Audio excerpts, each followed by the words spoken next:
So that's the reason why we have to fight for the democracy and the rights given in the constitutions.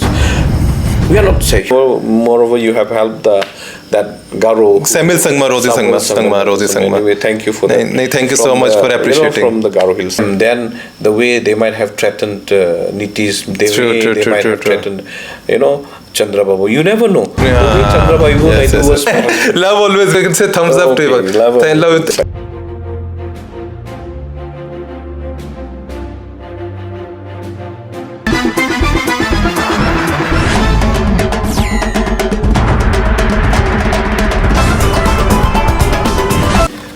Welcome to TheVOY, guys. This is your host Harshit Dhingaun, and you are watching TheVOY, the voice of youth. And yes, my friends, the people of Meghalaya were waiting for this moment, that when we are going to get some more information and we should interact with the personality who is not only making the change in Meghalaya, but now he gonna make change nationally for Meghalaya and especially for the district of Tura. And yes, now we are with the personality himself, Saleng A Sangma, who is the one who really made it's not just a win, but win of hearts. And we are with the personality from Congress, and as we all know that, guys, Congress have certainly made a big mark and big change in the present political scenario, and whole India is looking forward what gonna happen next. So this is going to be very exciting talk show, so stay tuned till the end. And yes, if you're new to the channel, do not forget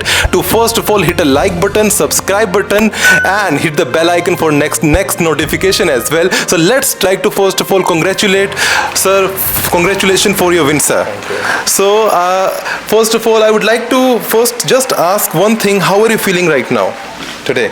Because I think this is a very big thing somewhere for whole India and whole Meghalaya, a change for which whole Meghalaya was waiting for. Finally it arrived, and people were not even believing, they were not even thinking that it is possible, because people are thinking how it is possible, but some miracle happened, your hard work and the people love for you. What exactly happened with you? When you're talking about the feeling, it's unusual because this is my 5th time as an elected member. Because I was an MLA for the 4th time, and I was a minister then also. But to be correct, as an MP, this is my first time. No doubt about that. But the responsibility was quite similar, but it's a quite bigger and tougher. In a sense, now I have to deal in a bigger platform as a whole, not only for the Garo Hills, but for the Meghalaya, for the Northeast, and for the whole India as well as. Because now we won't be fighting only for the people of Garo Hills. It will not be contained, because as a parliament, as a parliamentarian, my responsibility extends not only to the Northeast, even to the other parts of the India also. For example, there are lots of minorities, Christians who are suffering, so I have to voice for them. That's definitely. And I tell you one thing, guys, before coming here, I was just watching who is this personality. I was just researched about him. I seen few videos of him, and I used to think I am the only one who keeps shouting on YouTube. But when I seen him shouting in assembly, I was shocked. Boom! Who is this personality? Because he is the one. If he sees something is wrong, he just shut the mouth of the guy on the face in the assembly without any fear. I will have to correct it. You continue. This is my privilege as the member of this August House. No. Let me tell you, Mr. Speaker, sir, I have the privilege also. Not only him. What the hell you are talking about? With where this like fearlessness, the courage comes actually. No, when you try to speak the truth and tell the truth to the people, you should not back down. When you're fighting for the people and for the rights, you should definitely voice, So you should not never back down. So whenever my guts or my conscience tell me that this is definitely wrong, then I have to vouch and then speak to the people. So that's my principle. I should not never back down for any rights or for any wrong that the others are doing. So I should not be just a spectator of any wrongdoings that is being done by somebody else. So I should definitely speak about it. If I don't do so, the world itself will be contaminated with the all the dirty works and corruption. So definitely I have to speak, and I will definitely speak tomorrow also. Oh, that's a really beautiful thing, guys, and you got the right leader. I'm from Delhi, a neutral personality. I can say he is the one who is the real voice of youth for Meghalaya, because he speak truth and he speak hard truth. And I would also like to ask you that you won by the total votes of 3,83,919 and with a margin of more than 1,50,000, and you beat the opponent of NPP, Shri Sangma, who comes from a family of politicians who have the like a big legacy in politics. So how do you feel this kind of a big change or big something big, because they have everything, all the resources, and people told me in Congress party this time people were not they were not using the money to get vote, nothing. It was just about the truth and the need. What was the reason how you got this win? What do you think exactly the key points, और लोग बोलते हैं ना मुद्दा, like क्या असली में क्या मुद्दे थे, क्या key point थे, what is the points which really made changes? Now, to be frank enough, as you rightly said, they took this parliament as a Lok Sabha as their family heirloom. Yes, yeah. This is truth. More than 47 years. Even their father, P.A. Sangma, was from the Congress. Yes. He was a speaker from the Congress. Union minister, even chief ministers once upon a time from the Congress itself. And after that, after 25 years, he has shifted from Congress to NCP. Yes. And then after that, from NCP to Trinamool Congress, and from Trinamool Congress to suddenly they joined the NPP from the, they bought from the Manipur. Yes. And till now they were still, continuing to reign the state. So likewise, I never expected that I will be winning this particular election. But whatever we have come through, it's all miracle. It's not me or anybody or my party worker, because when you look at the average, both share from the Meghalaya and especially the Garo Hills, we were very, very low. It was only 10%. Yes. So from 10% to 50%, shooting up, it's a totally a miracle. It is, definitely not done by our Congress or by me or by anybody. It's definitely, it's a win of people somewhere. Yes, definitely it's a divine intervention. Definitely, it's a God's hand, and then definitely people somewhat, they have God Himself. Jesus Himself. Came, yes, definitely. And Jesus Himself broke the ego. I'm not saying it's a Ravan or anybody or any devil, because you don't want to target them as a devil also. You don't want to say them devil also. I don't say anything like that. That means just they are playing bad or ill about anything. That's a beautiful thing. He don't want to say anything bad also, because he's just working for the people, not against any particular person. What I feel is that people needed something changes, some differences. Maybe that's the reason why God intervened, and then the people want some changes. That's the reason why people voted, for that. I'm not saying against it, but for some difference to make a different change. So that's the reason why. That's a beautiful thing. And now I would like to ask you, can you share some of the most challenging moments you faced during your campaign? No, actually, I don't see any challenge. Only thing is that, I thought that I might not be able to reach the, my campaigning strategy till the end of, voting. Voting, yes. So I thought I might have to back down. But from somewhere from above, I don't know. Even the unknown person started, giving me donation, which I haven't seen their faces also. Wow. One guy, I want to thank him. He just came and gave me around 5 lakhs. Oh my God! I never knew that guy. I never had any acquaintance with them also. And another guy came and then they gave some 2 lakhs of rupees, to. Oh my I God. don't know them actually who gave those donations and all, and then it was the people who started giving donations. I think that's why he is saying the divine intervention, because some miraculous things happened, which we are going to know in this talk show right now, and because which people might not be aware of somewhere. And I think this is the thing you are sharing is a very big thing, because the opponent were like from a royal family themselves, and they had no limit of budget, and you got that win with even no budget. This is not less than a divine intervention. Yes, definitely. It's a divine intervention, 100%. Even not only those kinds of people, even the, vegetable vendors, they started pouring in, giving donations. Even those, those who are working daily wages also, they started giving me their earnings. So I was feeling a little bit, how would you say, I was feeling very bad even to take the donation also, because like those people who are earning daily bread, they were giving me, I felt so bad that time. I was emotionally disturbed also at that time. I thought I might give up, but the thing is that the love of these kinds of people were not allowing me to give up. So I continued my campaign till the end of the election. So certainly it is the love of people. I'm telling you, love of people and the blessing in disguise from above. Oh my God.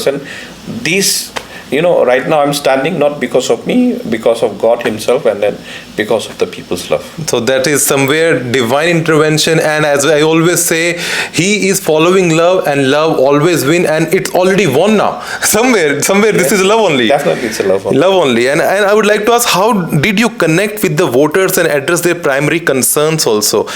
I just try to speak the truth to the people, what is happening around. For example, there was lots of churches were burned down in Manipur and other parts of India also. Even the people were attacked, and then another time not only the churches, even in Manipur, not only the Christian, even the Hindus were attacked like that. Yes. So nobody was addressing those kinds of issues. Because that means the communal politics was going on somewhere. Yes. That's the reason why. So those unrestness, and then the chaos being done, and then they try to squeeze the democracy.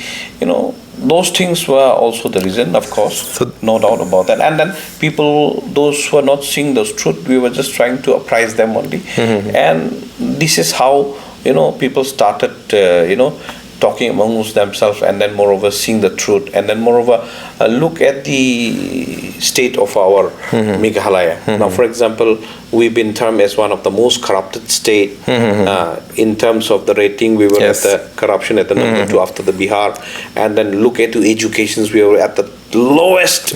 So those kinds of areas was there. So we were just trying to tell the truth to the people. See, these are the areas that was happening. But I would like to ask one thing that I just heard, that NPP was saying employment rate in our state is highest, but when I researched it, it was one of the lowest. But why they used to claim like this? You see, we were trying to check the unemployment. What is the unemployment? We were talking about they were trying to rate that particular GNRGS, and even the Focus Plus, even the NRLM, that PMEGP, which is now termed as a CM Elevate. So likewise, you cannot address those particular program as an area to check the unemployment. Otherwise, if the NGNRGS is the institutions to check the balance, the unemployment, then why our people need to go for a further studies? Why the parents, not only from the rich family, even for the poor family, has to send their children to do the further studies by spending lakhs and lakhs of rupees, whereas to become a wage worker, you don't have to be educated, right? True. So they were terming those MGNRGS as employment, and then even this Focus Plus as an employment. So that way they were checking. That means now this is a completely exposed, and the real system, technical thing, which I was also not aware, it's already out now, guys. So this is the way that some people and some parties fool their own public, and they've not public only, nation, because we from Delhi people were thinking Meghalaya is in top in employment, but why they are coming out of the state then? Certainly. And that's why, like, from Meghalaya, lots of people in search of work, in search of job, they are going to Pune, Bangalore, Haryana, Hyderabad, everywhere. But sometime, somewhere, you might have heard about the modern slavery and all. So sometimes they are being taken in the name of job, and they are being, given a very small marginal, not even the marginal also, they were being, how would you say, harassed and then given and get odd jobs. Yes, odd jobs. And even sometime harassment, sexual harassments also. This thing you are certainly true, because I am like connect with people, and many people come here and the people invite for different job, and then they put it to they call it a beauty parlor job, and then they put into some different job also. So many things happen. We have managed to bring back those students and those workers also from Pune, Bangalore, and then even from Mumbai also. Very good work. Those who were stranded. Even during the election also, a few of the people who were stranded in Mumbai, they were pulled out from Mumbai. Just imagine those things. Yes. They were crying like anything. But some friends and then others, some NGOs from the Bangalore, they managed to pull them out. And then one time also, just before 2023-22, I think we have pulled out lots of youths who are working outside. Oh, that's a very big thing. Somewhere I believe he is also somewhere a superhero for Meghalaya, because somewhere because you are helping and saving people. That is a big thing. And this thing people are not even aware also. Like you never show these social work in the social media. It's not. You don't show those things, huh? It's your personal level. You help people as well. That is a personal level. Try to help. Try to help. That's a very big thing. But now I'd like to ask you, what are your top 3 priorities that as you have won? So what will be like your top 3 priorities for Meghalaya, and which you will be raising in Parliament as well? Definitely the education, unemployment, and one we have 1-2 factor, that is ILP, and then another is that language one. Language, in schedule. 8th schedule. Yes, because our people especially are not able to go for the further, being able to put themselves along with the other communities, for example, like UPAC, or for the better, jobs, yes, especially in the centrally sponsored in the center area. Okay, like this is also a hurdle, like because many people are not so comfortable in Hindi also at times. Yes, definitely. Because that Khasi, they normally use Khasi language or Garo language. Yes. Their own dialect. Language sometimes it's a barrier even for the job also. So that way, if we could finally, if by chance, if we will be able to, put up that particular our language in the 8th schedule, then it will be easier for our people to fight in any examination. So that way it will be easier to get a job. That's really, and talk about jobs, I would like to ask you, how do you plan to address unemployment and economic development in Meghalaya, and like what kind of reforms you would like to bring for the people, like a little bit glimpse, all that's very early to talk about it, but still what is your dream, because since you have been already as an MLA also you have been in power, so you already know that what are the basic needs of the grassroots level as well.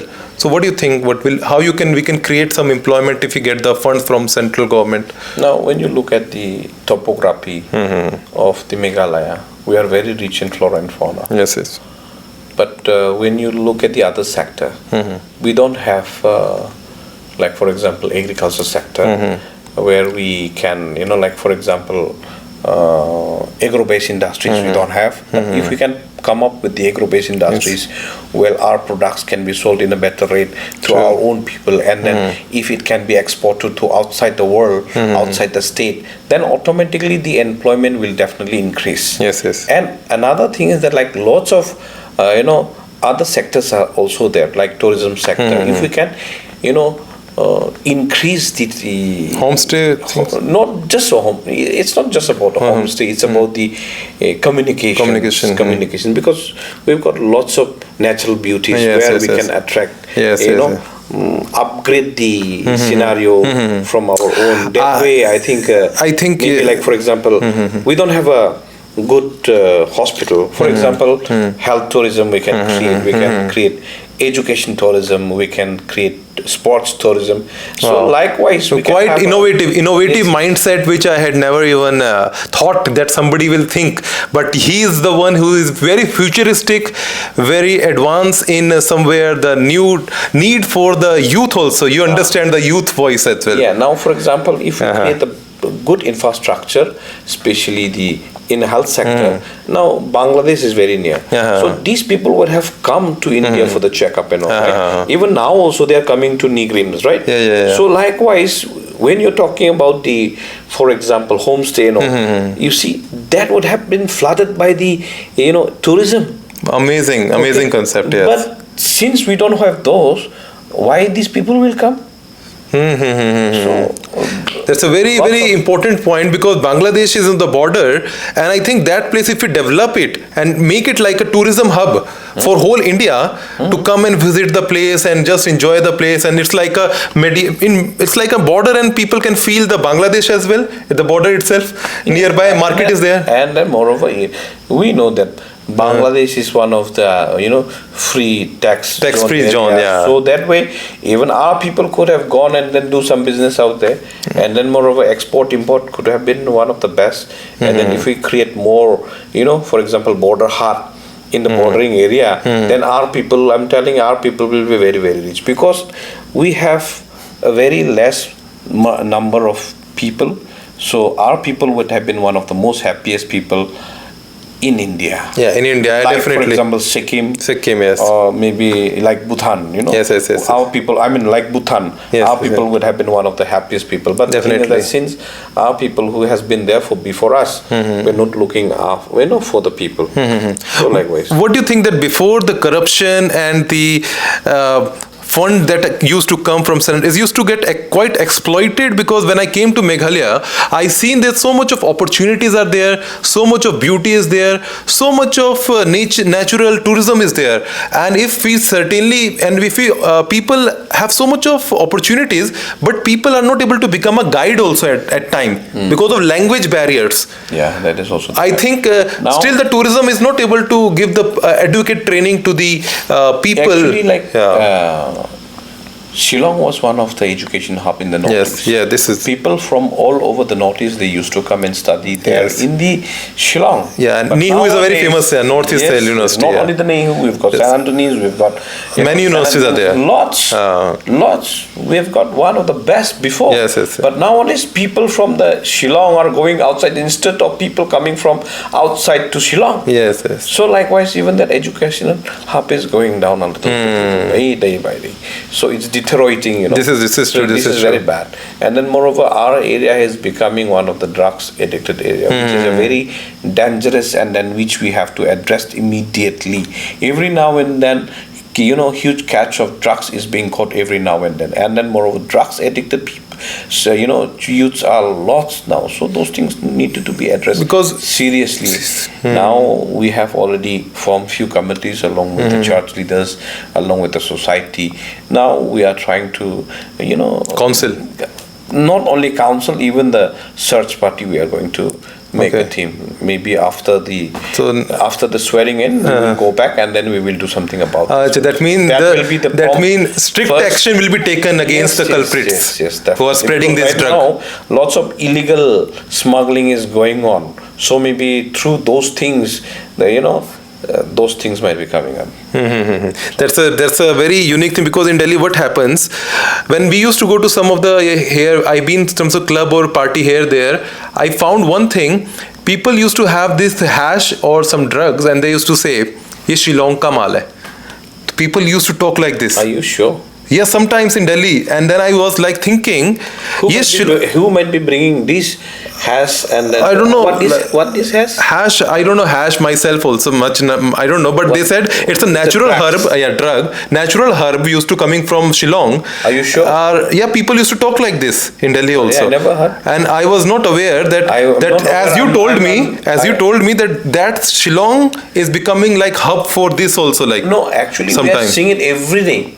People are police are catching them. Even the drugs addicted youths can be seen in the hospital, and they are roaming around here and there like that. Now we are seeing it. That's why we are telling it every now and then. So, but I don't know, the Shillong drugs is coming to Shillong. To Delhi and Mumbai, everywhere, all India. The first time I'm hearing. Yes, I heard. Maybe there is some big thing. Big smuggling is happening. Are involved in it. You never know. Yeah, definitely. And I would like to now, let's start knowing about him personally. So we'd like to know your personal journey. Can you tell a little bit about your background and what inspired you to enter politics? Because you entered at a very young age when you were in 30s. So how it happened? Because normally at that age, people just try to understand politics, but you entered so early. How come? Early 20s. Yeah, early 20s. Amazing, guys. Early 20s. So please tell me. First MPC at 25 executive member, and after few years I became an MLA, and I was the youngest minister during that time. Yeah, this is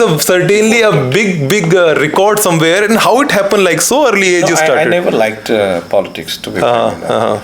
Somewhere my dream was to open up one orphanage, but the fact is that when I was doing my contract works in one of my constituency, I've seen lots of people who are who are grieving for lots of things, who are grieving for the life, doesn't have this and that. So I thought maybe this is the natural orphanage area where I have to help. So that's what lured me to be in this particular area. Otherwise, I never wanted to be a politician. I never liked politicians. That's why even now also when I campaign, I said that dene se de mat dene se mat do. So I never back for anything. So my whole idea was to spell the truth to the people. If they like it, I don't care. If they don't like it, I don't care. But the whole objective was for the people. So why would I back when I'm trying to do something good for the people?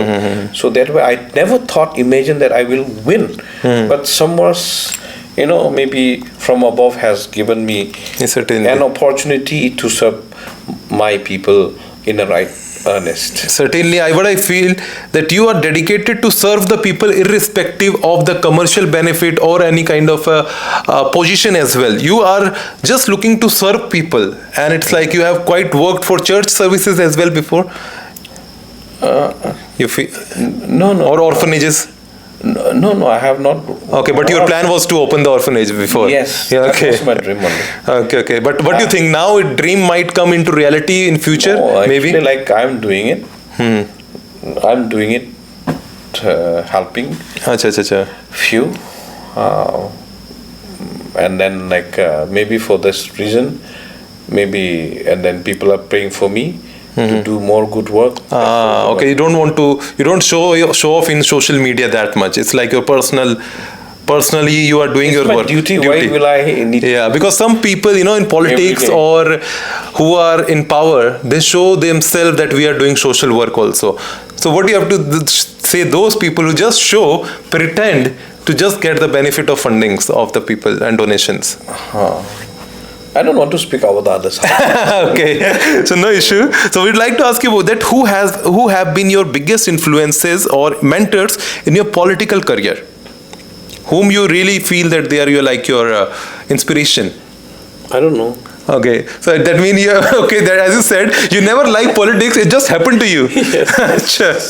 That's also a big answer, yeah. So how you balance your personal life with the demand of a political career? Because in politics you have to travel a lot, you have to sacrifice your personal life as well at times. How do you manage it? I just manage it actually. I have my own personal life. I do it separately, and when it comes to the people, I do it seriously. That's a beautiful thing. And what are some of the personal values and principles that guided you for in decision making, that guide you for decision making, that you want to do this? What do you really feel about the values? No, I always try to hear my conscience. If it allows me to do something good, then I do it actually. What valued most is that when you speak or promise something for the people, you should fulfill it. So that's my principle. And then during election, I never make promises. I never make promises even during the MLA also, even now also, I never promised. But I promised them definitely I will fight for the minority. I will fight for the Christian. I will fight for my, Garo Hills. So what do you have to say in Garo Hill? There are a lot of For the Meghalaya. yeah, definitely. And there are so many minorities, like Bengalis are there. There are lots of people who are minorities. So for you, all are your own people, and they can reach out to you without thinking, like directly, anytime. Everybody comes. They already like. I don't segregate anybody. Not everybody. If anybody who is, for example, in need of help, they come to me directly, and then I help them. I don't have any issues with Anybody, any religion, any culture. No. Problem. I don't have any issues with anybody. But the fact is that I have the issues when somebody tries to snatch our rights. Right. Now, for example, we are Meghalayans. We have got limited resources. Yes. And then we have got. So we have to be careful. We have to be careful. For example, if somebody outside who are greater than our people, who are superior than our people, if they come and then come and then do something, and then if my people gets threatened, then only we have to intervene. It's not about hating anybody.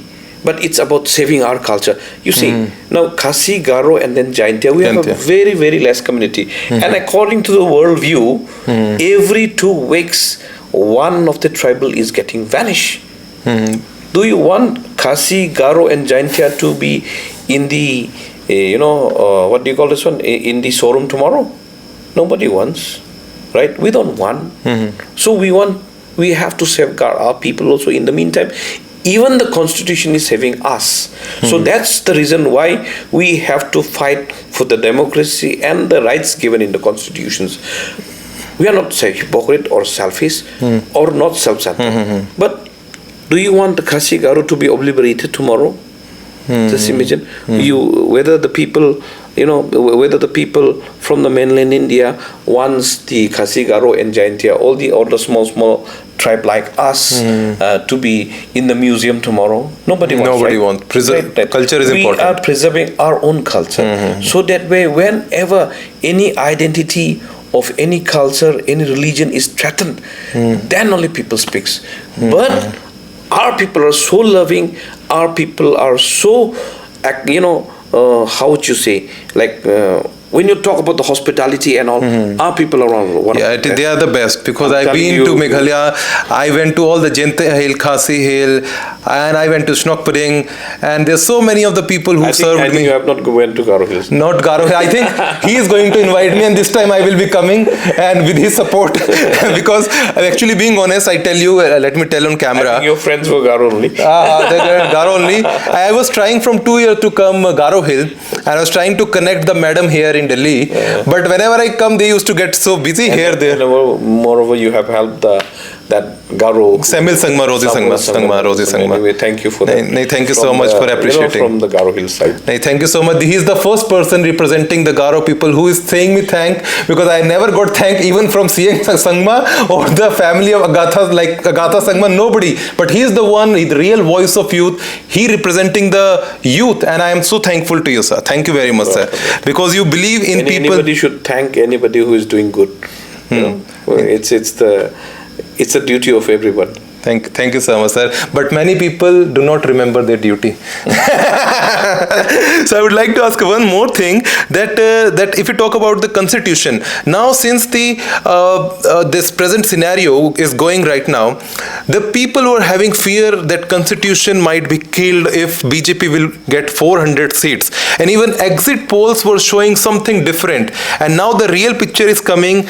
Exit poll were fake. I think you might have heard about the Godi Media. Godi Media, yeah. So that was showing those exit polls. Yeah. But right now you have seen clearly picture, people have changed it. Even today also, when Chandra Babu Naidu had joined that India again, his people were throwing and then burning his, effigy, and then burning his, photo. And also, likewise, people are frustrated because they were trying to diminish the idea of democracy. But now I think people have realized, and then people will realize more. People have voice now. Yes, people only have both. And you are one of the voice, and I'm so privileged to be here. Anyway, Definitely. And I'd like to ask one more thing that what is your...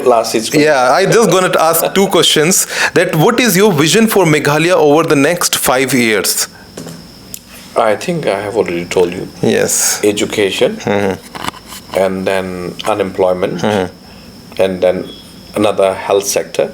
We will try to do a better, health institutions where the poor people can do the checkup free, get the medicine free, and then whatever disease that they might be having, those may be able to be, addressed seriously, especially the poor people. Whenever you talk about the educations and the health, so it's affecting the poor people. And then moreover, those who are having a small pocket, they end up paying the hospitals and the education only. So that sometimes you feel really bad, because I'm from that background. So once you happen to, give, what do you call this one?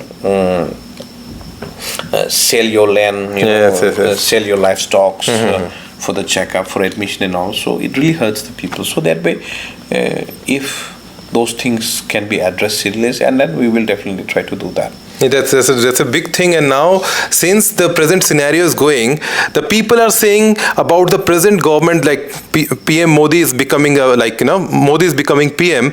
So people are talking that this government will be like a khichdi and it will not stay for long. What do you think, that anything is possible? This won't be like a stable kind of government that PM Modi and BJP is forming right now. Let me tell you one thing, okay? Khichdi is much better than the dictatorship. Amazing.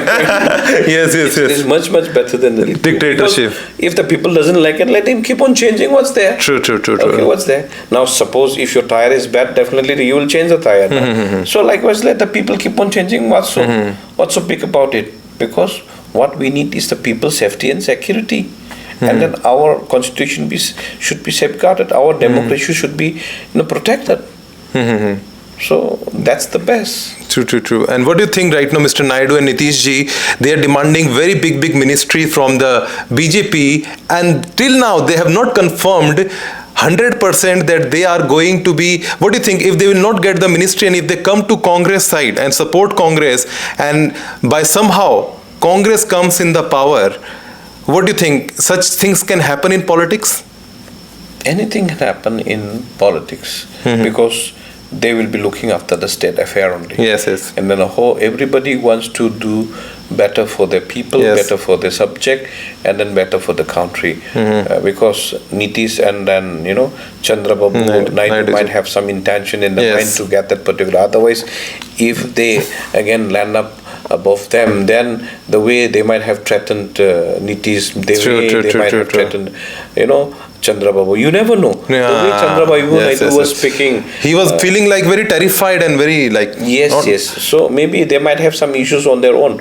So I cannot speak. And right now, to what people are thinking... What might be their Chandrababu Naidu's issue, what will be the Nitish issue, only they know about it. They all know, yeah. Yes. So and if they come to Congress side, so Congress will be welcoming them somewhere? I don't know, actually. Definitely we have our leaders, High command and all. I haven't met most of the high command. So you wanna meet them? I just met my, I just went to thank our Kargeji to their president along with my, senior. So that I don't know, I cannot speak on behalf of them. Okay, that's a very beautiful thing. And one reaction I got from the CM from Assam, he said they lost in Meghalaya because of some particular religion followed by Meghalayans.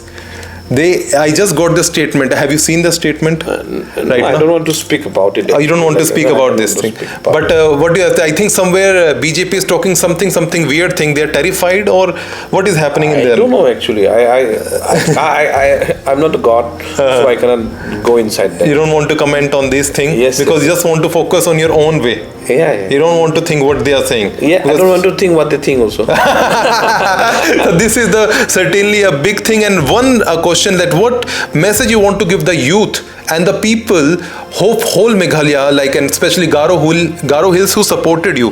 What was like the last message you want to give?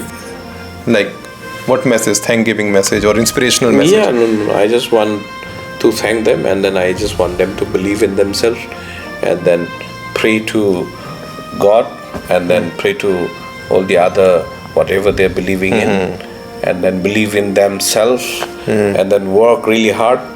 Do not have much faith in the political system. Otherwise, they might end up.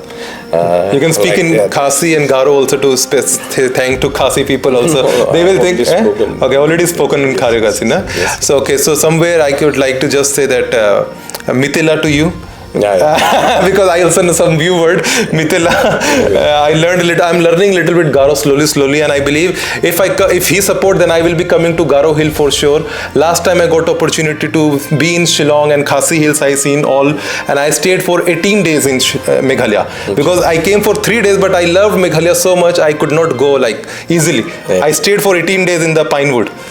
Yeah, and people were so welcoming, so kind, and I can see the kindness of people in him also, and he is representing the real humble kind leader who will listen to the people. And I believe, guys, congratulations to all the people, all the subscribers who were waiting for this talk session, and people were saying we want to see him, we want to know about him. So I believe you must have enjoyed this thing, and I think you also gave us that, guys. He's so humble, down to earth, and I would like to say thank you very much again for giving time and acknowledging our efforts also for truth, and our efforts for the somewhere for always talking about promoting Northeast also. And now you are also one person who gonna voice for not only Meghalaya but whole Northeast somewhere now. Yeah. Anyway, thank you. Thank you so much. And in last we can say love always wins. Love always wins. Say like, you can say thumbs up to it. Love. And guys, if you like this interview or this podcast, do subscribe the channel and do not forget to comment down below about him, how you feel about him. So guys, I'll see you in the next video. Till the time, always remember, love always wins. See you. Thank you. Thank you.